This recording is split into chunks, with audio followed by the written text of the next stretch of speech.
வணக்கம். நீங்கள் இணைந்திருப்பது சமூகத்தின் மதிய நேர பிரதான செய்திகளுடன். செய்திகளுக்காக உங்களுடன் இணைந்து கொள்ளும் நான் ரவிச்சந்திரன் ஜோன் வெஸ்லி. பிரதான செய்திகளுக்குள் செல்வதற்கு முன்னர் முதலில் தலைப்புச் செய்திகள். எரிபொருள் விநியோகத்தில் QR குறியீட்டு முறையை நீக்குவது குறித்து பரிசீலனை. இலங்கை பெட்ரோலிய கூட்டுத்தாபனம் எரிபொருள் மானிய நீக்கம். மக்கள் வீதியில் இறங்கி அரசாங்கத்திற்கு பதிலடி கொடுப்பார்கள். எதிர்க்கட்சிகள் எச்சரிக்கை. இந்த ஆண்டுக்குள் பயங்கரவாத தடை சட்டம் முழுமையாக நீக்கப்படும். பிரதமர் ஹரணி அமரசூரிய உறுதி. செம்மணி மனித புதைகுழி அகழ்வு பணிக்கு நிதி ஒதுக்கீடு. நீதியமைச்சர் ஹர்ஷன நாணயக்கார உறுதி. நாட்டில் டெங்கு பரவல் தீவிரம். ஜனாதிபதி செயலணியை உடனடியாக அமைக்குமாறு GMOA கோரிக்கை. கோடிக்கணக்கான மதிப்புள்ள மற்றும் ஹசீஸ் பறிமுதல். இலங்கையில் இருவேறு சம்பவங்களில் இருவர் கைது. யாழ் பண்ணை பகுதியில் கொடூர விபத்து. வாகன பயிற்சி பெற்றுக் கொண்டிருந்த 21 வயது இளைஞன் சம்பவ இடத்திலேயே பலி. முதல்வர் ஜோசப் விஜயை சந்திக்க இலங்கையின் சிறுபான்மை கட்சிகள் திட்டம். இலங்கையின் பல பாகங்களில் இடியுடன் கூடிய கனமழை. வளிமண்டலவியல் திணைக்களம் விடுத்துள்ள கடும் எச்சரிக்கை. ஈரான் நடத்தப்பட்ட விதம் உலகக்கோப்பை வரலாற்றில் ஒரு இருண்ட அத்தியாயம். ஈரானிய கால்பந்து அதிகாரி கடும் சாடல். அவை முதல் தலைப்புச் செய்திகள். இனி தொடர்பென விரிவான செய்திகள். எரிபொருள் விநியோகத்தின் போது தற்போது நடைமுறையில் உள்ள QR குறியீட்டு முறையை பயன்படுத்துவதை முற்றாக நீக்குவது தொடர்பில் தொடர்ந்து ஆராயப்பட்டு வருவதாக இலங்கை பெட்ரோலிய கூட்டுத்தாபனம் தெரிவித்துள்ளது.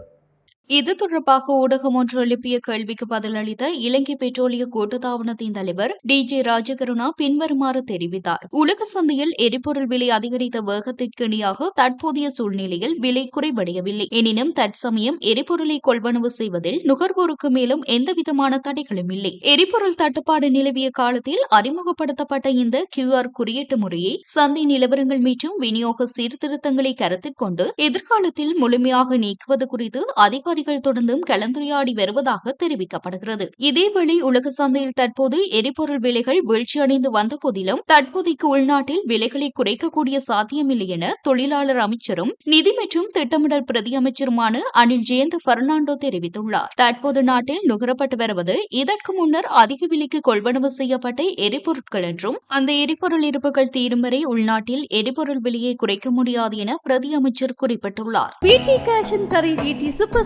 கல்யாணி அன்னபூரணி பிராண்டில் அன்றாட வாழ்க்கையின் அனைத்து பொருட்களையும் ஒரே இடத்தில் பெற்றுக்கொள்ள தற்போதைய அரசாங்கம் சர்வதேச நாணய நிதியத்துடன் இணைந்து எரிபொருள் மானியங்களை நீக்க முயல்வதாகவும் இதனால் ஏற்படும் கடுமையான பொருளாதார நெருக்கடிக்கு எதிராக மக்கள் வீதியில் இறங்கி போராடுவார்கள் என்றும் எதிர்க்கட்சி அரசியல் தலைவர்கள் எச்சரித்துள்ளனர். கொழும்பில் நடைபெற்ற ஊடகவியலாளர் சந்திப்புகளிலேயே பேராசிரியர் GL பீரேஸ், தியாஸ்ரீ ஜெயசேகர மற்றும் ஹெக்டர் அபுகாமி ஆகியோர் இந்த விவரங்களை வெளியிட்டு அரசாங்கத்தை கடுமையாக சாடியுள்ளனர். இதன் அடிப்படையில் சர்வதேச நாணய நிதியத்தின் கொழும்பு அலுவலக பொறுப்பதிகாரியை சந்தித்து பேசியதாக குறிப்பிட்ட GL பீரேஸ் இந்த மானிய குறைப்பு நடவடிக்கையை முன்னெடுக்க வேண்டாம் என வலியுறுத்தியுள்ளதாக தெரிவித்தார். ஜூன் மாத இறுதிக்குள் எரிபொருள் மானியம் முற்றாக நீக்கப்பட்டால் அதன் விளைவாக டீசல் விலை தோராயமாக 142 ரூபாவினால் அதிகரிக்க கூடும். நாட்டின் ஒட்டுமொத்த வாழ்க்கை செலவு மேலும் 11 வீதத்தால் உயரும் அபாயம் உள்ளது. மருந்து விலைகள் 7 வீதத்தால் அதிகரிக்கலாம் என அரசாங்கம் கூறினாலும் அத்தியாவசிய உயிர்காக்கும் மருந்துகளின் விலைகள் இன்னும் பல மடங்கு அதிகரிக்கும். இதன் காரணமாக சாதாரண தேநீர் முதல் அனைத்து அத்தியாவசிய பொருட்களின் விலைகளும் போக்குவரத்து செலவுகளும் பாரியளவில் உயர்ந்து பொதுமக்கள் வாழ முடியாத இக்கட்டான சூழ்நிலை உருவாகும் என தியாஸ்ரீ ஜெயசேகரவும் எச்சரித்துள்ளார். உலக சந்தையில் ஒரு பீப்பாய் எரிபொருள் $70 இருந்தபோது குறைந்த விலைக்கு வாங்கி சேமித்து வைக்கப்பட்ட எரிபொருளையே உலக சந்தையில் விலை உயர்ந்ததை காரணம் காட்டி அரசாங்கம் அதிக விலைக்கு விற்று மக்களின் பணத்தை அப்பட்டமாக சுரண்டியது என்று தியாஸ்ரீ ஜெயசேகர சாடினார். இதேவேளை IMF என்பது வெறும் வங்கி மட்டுமில்ல, மக்களின் நலன்புரி நடவடிக்கைகள் குறித்தும் கவனம் செலுத்த வேண்டும் என சுட்டிக்காட்டிய GL பீரேஸ் நாட்டில் நடந்துள்ள இரு முக்கிய நிதி மோசடிகளை சர்வதேச நாணய நிதியத்தின் கவனத்திற்கு கொண்டு சென்றுள்ளார். மத்திய திரிசேரியினால் ஆஸ்திரேலியாவின் போலி வங்கி கணக்கொன்றிற்கு அனுப்பப்பட்ட $2.5 மில்லியன் அமெரிக்க டாலர் நிதி முறைகேடு, சுமார் 12 தடவைகள் இடம்பெற்ற நிலக்கரி கொள்வனவு மோசடிகள் போன்ற பாரிய ஊழல்களை கண்டறிந்து தடுப்பதில் சர்வதேச நாணய நிதியம் தீவிர அக்கறை காட்ட வேண்டும் என்றும் இவற்றை அவர்கள் கண்டுகொள்ளாமல் இருக்க முடியாது என்றும் அக்கூட்டத்தில் மிக தெளிவாக வலியுறுத்தப்பட்டுள்ளதாக அவர் மேலும் தெரிவித்தார். இதேவேளை முன்னாள் அரசாங்கங்களைப் போலவே தற்போதைய அரசாங்கமும் தனது பழைய பாணியில் நாடகங்களை அரங்கேற்றி மக்களின் சிந்தனையை திசை திருப்ப முயற்சிப்பதாக நாடாளுமன்ற உறுப்பினர் ஹெக்டர் அபுகாமி குற்றம் சாட்டியுள்ளார். அரசு அரசாங்கத்தின் இத்தகைய முயற்சிகள் நீண்டகாலம் செல்லாது என குறிப்பிட்ட அவர் மக்களுக்கு பசி ஏற்படும் போதும் மின்சாரமின்றி இருளில் வாழும் நிலை வரும்போதும் வாகனங்களுக்கு எரிபொருள் இல்லாத சூழல் உருவாகும் போதும் மக்கள் வீதிக்கு இறங்குவார்கள். அவ்வாறு மக்கள் போராடும் போது இந்த அரசாங்கத்திற்கு அவர்கள் தகுந்த மற்றும் சரியான பதிலை வழங்குவது உறுதி என எச்சரித்துள்ளார். பயங்கரவாத தடை சட்டம் இந்த ஆண்டுக்குள் முழுமையாக ரத்து செய்யப்படும் என்றும் மக்களின் அங்கீகாரத்துடன் புதிய அரசியலமைப்பு நிச்சயம் உருவாக்கப்படும் என்றும் பிரதமர் ஹரணி அமரசூரிய தெரிவித்துள்ளார். சமகால அரசியல் நிலவரம் தொடர்பில் தனியார் தொலைக்காட்சியொன்றுடன் இடம்பெற்ற கலந்துரையாடலின் போதே அவர் இதனை பகிர்ந்து கொண்டார். பயங்கரவாத தடை சட்டத்தை முற்றாக நீக்குவதில் அரசாங்கத்திற்கு எவ்வித மாற்று கருத்தும் இல்லை. இதுகுறித்து ஆராய அமைச்சரவை அங்கீகாரத்துடன் விசேட நிபுணர் குழு ஒன்று நியமிக்கப்பட்டுள்ளது. இக்குழுவின் பரிந்துரைகளுக்கு அமைய இந்த ஆண்டு இறுதிக்குள் இச்சட்டம் முழுமையாக நீக்கப்படும். நடைமுறையில் உள்ள அரசியலமைப்பு பல முரண்பாடுகளை கொண்டது. அனைத்து இன மக்களையும் பங்காளிகளாக கொண்டு மக்களின் பேராதரவுடன் புதிய அரசியலமைப்பை உருவாக்குவோம் என்ற தேர்தல் வாக்குறுதி நிச்சயம் நிறைவேற்றப்படும். நிறைவேற்று அதிகாரமிக்க ஜனாதிபதி முறைமை நீக்கமும் இதனூடாகவே சாத்தியமாகும் என்றார். அரசியல் மற்றும் அரச நிர்வாக கட்டமைப்பில் உள்ள அடிப்படை பிரச்சினைகளுக்கு புதிய அரசியலமைப்பினூடாக நிலையான தீர்வு வழங்கப்படும் என பிரதமர் ஹரணி அமரசூரிய மேலும் குறிப்பிட்டார். வரலாற்று சிறப்புமிக்க செம்மணி மனித புதைகுழி அகழ்வு பணிகளுக்கு தேவையான நிதியினை தற்போதைய அரசாங்கம் ஒதுக்கியுள்ளது என நீதி அமைச்சர் ஹர்ஷன நாணயக்கார தெரிவித்துள்ளார். யாழ்ப்பாணம் செம்மணி மனித புதைகுழி பகுதியை நேற்று நேரில் சென்று பார்வையிட்ட பின்னர் ஊடகங்களுக்கு கருத்து தெரிவிக்கும் போதே அவர் இந்த முக்கிய அறிவிப்பை விடுத்தார். செம்மணி புதைகுழி அகழ்வு பணிகளுக்கு மட்டுமன்றி அகழ்வின் பின்னரான அடுத்த கட்ட நடவடிக்கைகளுக்கும் தேவையான நிதிகளை வழங்க அரசாங்கம் தயாராக உள்ளது. இந்த புதைகுழி தொடர்பில் நீதியான விசாரணைகளை முன்னெடுக்க அரசாங்கம் முழுமையான ஆதரவை வழங்கும். கடந்த கால அரசாங்கங்கள் தமிழ் மக்களை ஏமாற்றியது போன்று எமது அரசாங்கம் ஒருபோதும் ஏமாற்றாது. எங்கள் அரசாங்கத்தை தமிழ் மக்கள் முழுமையாக நம்பலாம். வடக்கு தெற்கு என்ற பாகுபாடின்றி குற்றம் செய்த அனைவருக்கும் தண்டனை வழங்கப்படும். எனினும் முறையான விசாரணைகள் இன்றி எவரையும் தன்னிச்சையாக கைது செய்து சிறையில் அடைக்க முடியாது. கடந்த கால படுகொலைகளில் ராணுவத்தினர் எவரேனும் ஈடுபட்டிருந்தால் அதற்கான ஆதாரங்கள் முன்வைக்கப்படும் பட்சத்தில் நிச்சயமாக அவர்களுக்கு எதிராகவும் சட்ட ரீதியான கடுமையான நடவடிக்கைகள் எடுக்கப்படும். செம்மணி புதைக்குழி விவகாரத்தில் பாதிக்கப்பட்ட மக்களுக்கு நிச்சயம் நீதி நிலைநாட்டப்படும் என்றும் அதற்குரிய சகல சட்ட மற்றும் நிர்வாக நடவடிக்கைகளையும் நீதி அமைச்சு முன்னெடுக்கும் என்றும் அமைச்சர் இதன்போது திட்டவட்டமாக உறுதியளித்தார். யாழ்ப்பாணம் பண்ணை பகுதியில் இடம்பெற்ற கோர விபத்தில் சிக்கி 21 வயதுடைய இளைஞன் ஒருவன் சம்பவ இடத்திலேயே பரிதாபமாக உயிரிழந்துள்ளார். அச்சுவேலி பாரதி வீதியைச் சேர்ந்த இளைஞனே இவ்வாறு விபத்துக்குள்ளாகி உயிரிழந்தவர் ஆவார். பண்ணை பகுதியில் வாகன பயிற்சி மேற்கொள்வதற்காக குறித்த இளைஞன் சென்றுள்ளார். பயிற்சியை வெற்றிகரமாக முடித்துவிட்டு அவர் வாகனத்தில் இருந்து வீதியில் கீழே இறங்கியுள்ளார். எதிர்பாராத விதமாக வீதியின் பின்புறமாக வேகமாக வந்த லொரியொன்று வீதியில் நின்ற இளைஞன் மீது பலமாக மோதியுள்ளது. இந்த கொடூர விபத்தின் காரணமாக படுகாயமடைந்த இளைஞன் சம்பவ இடத்திலேயே துடிதுடித்து உயிரிழந்துள்ளார். விபத்து சம்பவம் தொடர்பாக யாழ்ப்பாண காவல்துறையினர் மேலதிக விசாரணைகளை தீவிரமாக முன்னெடுத்து வருகின்றனர். நாட்டில் வேகமாக அதிகரித்து வரும் டெங்கு நோய் பரவலை கட்டுப்படுத்துவதற்காக ஜனாதிபதி செயலணி ஒன்றை உடனடியாக அமைக்க வேண்டும் என அரச மருத்துவ அதிகாரிகள் சங்கம் கோரிக்கை விடுத்துள்ளது.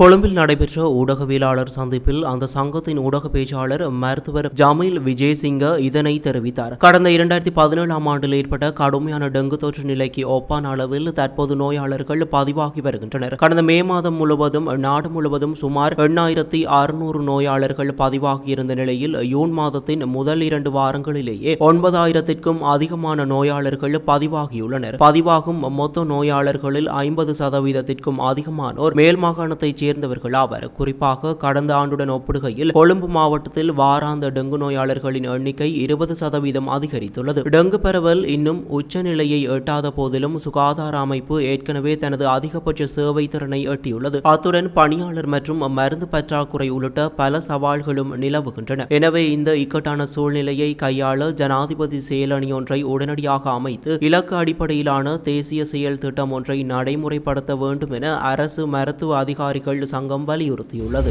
திருகோணமலை தம்பலகாமம் காவல் நிலைய காணிக்குள் இருந்து அண்மையில் சுமார் 40 தோட்டாக்கள் கண்டெடுக்கப்பட்டதை தொடர்ந்து நேற்று அப்பகுதியில் விசேட அதிரடிப்படையினர் மற்றும் காவல்துறையினர் இணைந்து தீவிர தேடுதல் நடவடிக்கையில் ஈடுபட்டனர்.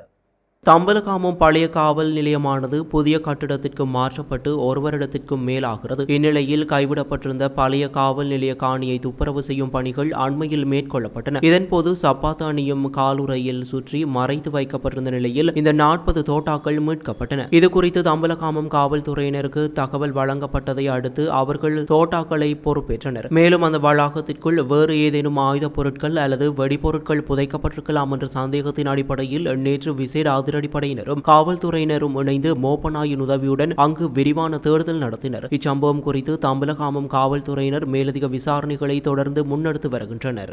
கொழும்பு நகரின் மிகச்சிறந்த முகவரிகளில் ஒரு புதிய வாழ்க்கை முறையின் அடையாளம் உருவாகிறது. Blue ocean group.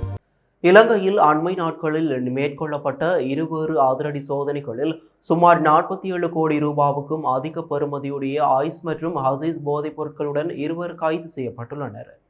கோனகேன விசேட அதிரடிப்படையினருக்கு கிடைத்த ரகசிய தகவலின் பேரில் கடவத்தை பகுதியில் முச்சக்கர வண்டியொன்றை மறித்து சோதனை நடத்தப்பட்டது. இதன்போது 10 கோடி ரூபாவிற்கும் அதிக பெறுமதியுடைய 6 கிலோ 288 கிராம் ஐஸ் போதைப் பொருளுடன் 38 வயதுடைய சந்தேக நபர் ஒருவர் கைது செய்யப்பட்டார். விசாரணையில் இவர் வெளிநாட்டில் தலைமறைவாக உள்ள பிரபல போதைப் பொருள் கடத்தல்காரர்களான பொடி சுரேஷ் மற்றும் சங்க சமீர் ஆகியோரின் உள்நாட்டு போதைப் பொருள் வலையமைப்பை இயக்கும் பிரதான உறுப்பினர் என தெரிய வந்துள்ளது. சந்தேக நபரிடமிருந்து போதைப் பொருள் மின்சார தராசு, கடத்தல் பணம் மற்றும் முச்சக்கர வண்டி என்பன கைப்பற்றப்பட்டு மேலதிக விசாரணைகளுக்காக போலீஸ் போதைப் பொருள் ஒழிப்பு பிரிவிடம் ஒப்படைக்கப்பட்டுள்ளன. இதேவேளை மற்றொரு சம்பவத்தில் கட்டுநாயக்க விமான நிலையத்தில் விசேட வசதிகள் கொண்ட கோல்ட் ரூட் முனையத்தினூடாக இலங்கைக்குள் நுழைய முயன்ற டொமினிக்கன் குடியரசைச் சேர்ந்த 23 வயது பல்கலைக்கழக மாணவர் ஒருவர் சுங்க அதிகாரிகளால் கைது செய்யப்பட்டார். கனடாவில் இருந்து துபாய் வழியாக எமிரேட்ஸ் விமானத்தில் வந்திறங்கிய இவரது ஒரு பயண பொதிகளை சோதனையிட்ட போது 146 பாக்கெட்டுகளில் மறைத்து வைக்கப்பட்டிருந்த 37 கிலோகிராம் 639 எடையுடைய ஹசீஸ் போதைப் பொருள் கண்டறியப்பட்டது. இதன் சர்வதேச சந்தை மதிப்பு சுமார் 37 கோடியே 70 லட்சம் ரூபாவாகும். பணம் செலுத்தி பயன்படுத்தப்படும் அதிசொகுசு கோல்ட் ரூட் முனையத்தை பயன்படுத்தி இவ்வளவு பெரிய தொகையிலான ஹசீஸ் போதைப் பொருள் கடத்த முயன்ற முதலாவது சந்தர்ப்பம் இதுவென அதிகாரிகள் தெரிவித்துள்ளனர். கைது செய்யப்பட்ட வெளிநாட்டு பயணி மற்றும் போதைப் பொருள் விவரங்கள் மேலதிகமாக விசாரணைக்காக விமான நிலைய போலீஸ் போதைப் பொருள் ஒழிப்பு பிரிவிடம் ஒப்படைக்கப்பட்டுள்ளன. ஸ்ரீலங்கா முஸ்லிம் காங்கிரஸ் தலைவரும் நாடாளுமன்ற உறுப்பினருமான ரவூப் ஹக்கீம் தமிழக பொதுப்பணி மற்றும் விளையாட்டுத்துறை அமைச்சர் ஆதவ் அர்ஜுனாவை சென்னை தலைமையக செயலகத்தில் நேரில் சந்தித்து கலந்துரையாடினார். இச்சந்திப்பின் போது இலங்கையின் தற்போதைய அரசியல் சூழ்நிலைகள் மற்றும் அங்கு வாழும் சிறுபான்மையின சமூகங்கள் எதிர்கொள்ளும் பல்வேறு முக்கிய விவகாரங்கள் குறித்து இருதரப்பும் விரிவாக ஆராய்ந்தன. இலங்கையின் சிறுபான்மையின அரசியல் கட்சிகளின் பிரதிநிதிகள் அனைவரும் ஒன்றிணைந்து மிக விரைவில் தமிழகத்திற்கு உத்தியோகபூர்வ விஜயம் ஒன்றை மேற்கொள்ள திட்டமிட்டுள்ளதாக ரவூப் ஹக்கீம் இச்சந்திப்பின் போது தெரிவித்தார். இந்த கூட்டு விஜயத்தின் போது தமிழக முதலமைச்சர் ஜோசப் விஜயை நேரில் சந்தித்து பேச்சுவார்த்தை நடத்த எதிர்பார்த்ததாகவும் அவர் மேலும் குறிப்பிட்டுள்ளார். இலங்கையில் வாழும் சிறுபான்மை சமூகங்களின் உரிமைகள், தேவைகள் மற்றும் அவர்கள் எதிர்நோக்கும் தற்போதைய சவால்கள் குறித்து இதன்போது விரிவாக கலந்துரையாடப்பட்டது. இலங்கை மற்றும் தமிழக அரசியல் பிரதிநிதிகளுக்கு இடையிலான உறவுகளையும் இருதரப்பு ஈடுபாடுகளையும் மேலும் வலுப்படுத்துவது குறித்து இச்சந்திப்பில் முக்கிய கவனம் செலுத்தப்பட்டது. இலங்கை சிறுபான்மை கட்சிகளின் இந்த உத்தியோகபூர்வ தமிழக விஜய திட்டம் இரு பிராந்தியங்களுக்கும் இடையிலான அரசியல் மற்றும் சமூக உறவுகளில் முக்கியத்துவம் வாய்ந்த ஒன்றாக பார்க்கப்படுகிறது. நாட்டின் பல மாகாணங்களிலும் மாவட்டங்களிலும் இடியுடன் கூடிய மழை பெய்யக்கூடும் என வளிமண்டலவியல் திணைக்களம் இன்று வெளியிட்டுள்ள புதிய வானிலை அறிக்கையில் எச்சரித்துள்ளது. மேல் சப்ரகமுவ வடமேல் மாகாணங்களிலும் கண்டி, நுவரெலியா, காலி மற்றும் மாத்தறை ஆகிய மாவட்டங்களிலும் இடைக்கிடையே மழை பெய்யக்கூடும். கிழக்கு மற்றும் ஊவா மாகாணங்களின் பல இடங்களிலும் முல்லைத்தீவு மாவட்டத்திலும் பிற்பகல் 2 மணிக்கு பின்னர் மழை அல்லது இடியுடன் கூடிய மழை பெய்வதற்கான சாத்தியக்கூறுகள் அதிகமாக காணப்படுகின்றன. சிலாபம் முதல் கொழும்பு மற்றும் காலியூடாக மாத்தறை வரையான கடல் பிராந்தியங்களின் பல இடங்களில் மழை அல்லது இடியுடன் கூடிய மழை பெய்யக்கூடும் என அறிவிக்கப்பட்டுள்ளது. இடியுடன் கூடிய மழை பெய்யும் சந்தர்ப்பங்களில் தற்காலிகமாக பலத்த காற்று வீசக்கூடும் என்பதால் காற்று மற்றும் மின்னல் தாக்கங்களினால் ஏற்படக்கூடிய ஆபத்துகளையும் பாதிப்புகளையும் குறைத்துக் கொள்ள பொதுமக்கள் தேவையான முன்னெச்சரிக்கை நடவடிக்கைகளை மேற்கொள்ளுமாறு வளிமண்டலவியல் திணைக்களம் அறிவுறுத்தியுள்ளது. தமிழர்களின் பெருமை ஒரே மேடையில் மிளிரப் போகின்றது. இது ஒரு celebration of greatness. எதிர்வரும் ஜூன் 20 சனிக்கிழமை Legends and Icons Awards 2026. உலகக்கோப்பை போட்டிகளின் போது ஈரான் அணி நடத்தப்பட்ட விதம் உலகக்கோப்பை வரலாற்றில் ஒரு 2 அத்தியாயம் என்று ஈரானிய கால்பந்து கூட்டமைப்பின் பொதுச் செயலாளர் அமைப்பாளர்களை கடுமையாக சாடியுள்ளார். போட்டிக்காக தற்போது மெக்சிகோவில் முகாமிட்டுள்ள ஈரான் அணி ஞாயிற்றுக்கிழமை லாஸ் ஏஞ்சல்ஸில் பெல்ஜியத்திற்கு எதிராக நடைபெறவுள்ள தங்களது அடுத்த கட்ட போட்டிக்கு 2 நாட்களுக்கு முன்பே அமெரிக்காவுக்கு பறந்து செல்ல விரும்பியது. உள்ளூர் நேரப்படி நண்பகலில் போட்டி தொடங்குவதால் காலநிலைக்கு ஏற்ப தங்களை தயார்படுத்திக் கொள்ள ஈரான் இந்த கோரிக்கையை விடுத்திருந்தது. ஆனால் அவர்களின் இந்த கோரிக்கை நிராகரிக்கப்பட்டதாக ஈரான் கூட்டமைப்பு தெரிவித்துள்ளது. டியூவானாவில் உள்ள அணியின் பயிற்சி தளத்தில் செய்தியாளர்களிடம் பேசிய அவர், இது ஒரு பெரிய சர்வதேச போட்டி, இதுபோன்று நமது விதிகளையும் ஒப்பந்தங்களையும் மீறுவது என் கருத்துப்படி கால்பந்து விளையாட்டையே கேள்விக்குள்ளாக்குகிறது என தனது ஆதங்கத்தை வெளிப்படுத்தியுள்ளார். ஈரான் அணியின் இந்த குற்றச்சாட்டுகளை அமெரிக்கா மறுத்துள்ளது. இதுகுறித்து வெள்ளை மாளிகையில் ஃபிஃபா பணிக்குழுவின் தலைவர் ஆண்ட்ரூ கியூலியானி குறிப்பிடுகையில், போட்டிகள் தொடங்குவதற்கு முந்தைய நாள் மட்டுமே ஈரான் அணி நாட்டிற்குள் நுழைய அனுமதிக்கப்படும் என்ற விவரம் அவர்களுக்கு முன்கூட்டியே தெளிவாக தெரிவிக்கப்பட்டிருந்ததாக கூறியுள்ளார். இத்துடன் மதிய நேர பிரதான செய்திகள் நிறைவு பெறுகின்றன. தொடர்ந்தும் சமூகத்தின் செய்திகளோடு இணைந்திருங்கள். நன்றி, வணக்கம். எமது RIP பேச்சுக்கு கிடைத்த மரண அறிவித்தல்கள்.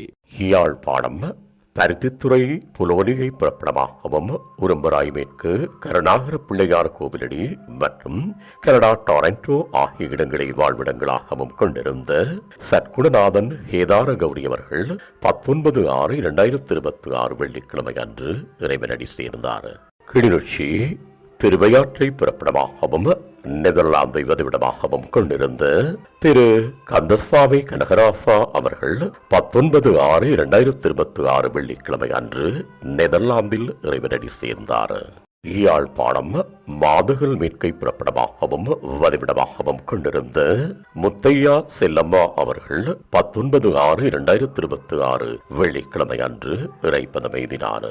முல்லைத்தீவு மல்லாவி பாண்டியன் குளத்தை பிறப்பிடமாகவும் 2ஆம் பண்ணை முகத்தான் குளத்தை வதிவிடமாகவும் கொண்டிருந்த திருமதி காந்தன் அழகி அவர்கள் 19/6/2026 வெள்ளிக்கிழமை அன்று இறைப்பதமடைந்தார். மேலே அறிவிக்கப்பட்ட அனைத்து மரண அறிவித்தல் இறுதிக்கிரியை பற்றிய தகவல்களை அறிந்து கொள்ள ரிப்டாட் பேஜை பார்வையிடுங்கள். இதற்கான லிங்க் கீழிருக்கும் டிஸ்கிரிப்ஷனில் பார்வையிடலாம். இது போன்ற செய்திகளை தெரிந்து கொள்ள சமூகம் நியூஸ் சேனலை சப்ஸ்கிரைப் செய்து அருகில் உள்ள பெல் பட்டனை கிளிக் செய்யுங்கள். மேலும் இது போன்ற செய்திகளை உடனுக்குடன் தெரிந்து கொள்ள சமூகமீடியா.com என்ற இணையதளத்தின் வாயிலாகவும் எங்களுடன் இணைந்திருங்கள்.